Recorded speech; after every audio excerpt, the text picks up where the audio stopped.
Chi giunga da uno dei vicoli che accedono alle piazze ha la percezione quasi fisica della ricchezza e del prestigio di Padova medievale.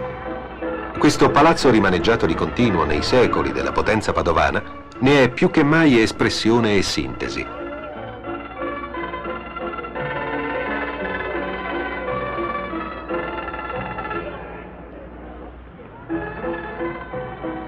Le 4 scale di accesso raccontano con i loro nomi il quotidiano della gente comune.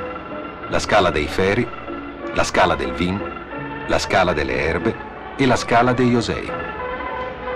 Ai piedi del palazzo le antiche misure forse attestano una maniera diversa di percepire lo spazio.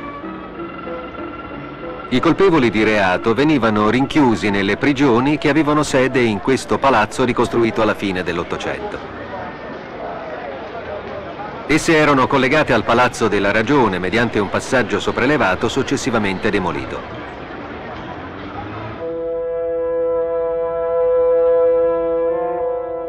Il Salone, come è detto dai padovani il Palazzo della Ragione, viene eretto ai primi del 1200. Sono gli anni in cui sorge l'università e risuona la parola di Sant'Antonio. All'interno una catena di affreschi ha sostituito l'opera di Giotto distrutta da un incendio. Sul fondo, il grandioso cavallo di legno costruito alla metà del 400 dagli artigiani padovani per una rappresentazione dell'assedio di Troia. In un angolo si conserva ancora la pietra del vituperio, dove nel Medioevo venivano fatti sedere i debitori insolventi che, al loro scherno, erano costretti a restare in mutande. Di qui il detto restare in braghe de tea.